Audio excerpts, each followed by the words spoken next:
Hi, everyone, and welcome to Huddle in Place with the Nine-Sided Circle, episode 39. It is Cinco de Mayo, 5th of May, and that's what we wanted to talk about today. So before we touch on that, I am one of your hosts, Noor Kyle, in Los Angeles. And I am the other one of your hosts, Mushtaq Ali, in the Bay Area, or in this case, in the swamps of Louisiana. So why'd you pick that today? I wanted to be in the shade. Yeah, that's a really cool looking porch. Yeah, this is an antebellum mansion that is just tucked back in the swamps. It's a bit overgrown these days. Slowly rotting into the ground. It's abandoned. It's a mess. It's still gorgeous. It is still gorgeous. It must have been beautiful in its heyday, except for the slaves and stuff. Yes, which is a thing. You know what? Sometimes things need to return to the earth. Yep. All in their time. So, today, we're going to have a little bit of a chill history lesson on the history of Cinco de Mayo. Yeah, people misunderstand this holiday. It's not one that's much celebrated in Mexico, even though it's often mistaken for Mexican Independence Day. But it's not Mexican Independence Day. No. It is the anniversary of the Battle of Puebla. And this happened when? This happened on May 5th, 1862. Yes. So, a little bit of backstory. Spain had left Mexico, and the Mexicans had thought that they were going to be independent. But the French decided that Mexico owed them a whole bunch of money, and to get their money that they thought that they were owed, they invaded Mexico. They came in and said, we're going to take over, and we're going to take all your loot. Now, there was this native guy by the name of Benito Juarez, and he decided that he didn't think French rule was all that good of an idea, so he put himself together a ragtag army, you know the story, to fight the empire. And it was an empire. This was part of the Napoleonic Empire, post-Napoleon, but nevertheless.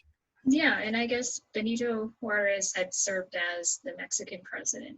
Yep. So, on May the 5th, they have the Battle of Puebla. Puebla is this little town that's in north of Mexico City. And Juarez's troops beat the snot out of the French, which is always a good thing. And they had themselves a little war and tossed the French out of North America. Now, why would we care about this? Well, interesting thing. You know what else was going on then? The Civil War. Indeed. And the American Civil War, yes. The American Civil War. Yep. The French were favoring the Confederacy, and Juarez and Mexico were favoring the Union.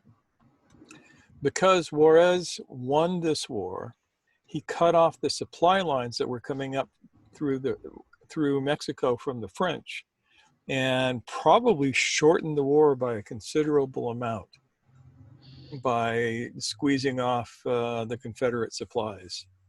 And so we as Americans can be very, very happy that Juarez won this war and Mexico established its independence and all was good with the world. And we have our first Native American president of a North American country. Yeah. I know some people consider Mexico Central American, but I don't think so. I say it's part of North America. Mm-hmm. So anyway, yeah. Viva Mexico, Viva Juarez, all of that kind of stuff. So this is a very big holiday, especially here in Southern California, and I'm sure in Northern California as well. Yeah. In the West, in general, it's a big holiday. So where you were growing up, was it a big thing? Oh yeah, on Cinco de Mayo, you would get parades, and it was very, very, people would would dress up in their Latino finery in the olden days with the sombreros and the beautiful suits and all of that, and ride their horses down the main streets of the towns. And it was generally a good time. Plus, all the tacos and tamales you could get your hands on. So that was a good thing. Yeah. You guys didn't do much in the way of Cinco de Mayo in Massachusetts, did you? No. It's more of like Sad. a stereotype ridden, let's go get tacos and drink tequila kind of holiday. Yeah, well, always a good idea. Yeah. Well, here there's definitely more of a sense of like homegrown enthusiasm that comes from, such a deep wellspring of Mexican American culture, and it's alive here in a very vivid way. Yep. Yeah, and it's loads of fun. Yep. Yeah. I mean, if there weren't a crazy epidemic going on, I would want to be like down on Olivera Street in Los Angeles, in the heart of the Latino community in the oldest part of the city, or up in San Francisco in the Mission. And but we can't. But we can think about interesting consequences of things that we don't think have anything to do with us. Because people think Cinco de Mayo, oh, it's some Mexican holiday. And no, it's not a Mexican holiday. It is a holiday because something really, really good happened for the United States at that time. Yeah, it had wide-reaching consequences for both the Mexican people and for the French and America, United States. Yeah, the Mexican people could have ended up being exploited by the French for decades or even 100 years if Juarez had not won that war. Yep. And yeah. And it makes you wonder, like, what consequences are we creating for ourselves now?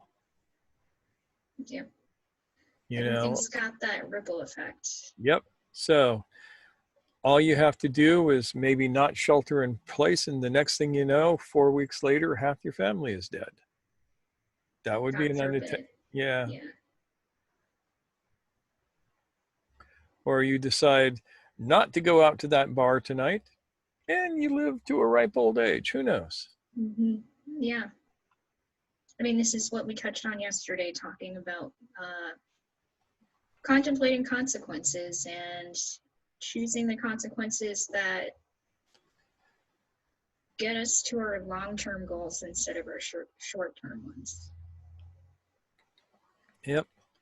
So basically, that's what we got for you today. A little bit of a history lesson, kind of fun. And we can wish you Feliz Cinco de Mayo and suggest you go out and drink a Corona rather than catch a Corona. Yeah, or you could play music off your balcony like my neighbors are doing. So cool. We're finding ways to celebrate in modes that work for all of us. Yeah. All right. So everyone take care. Stay healthy. Party with your household. Yeah, and we'll catch you tomorrow. Take good care of yourselves. Bye.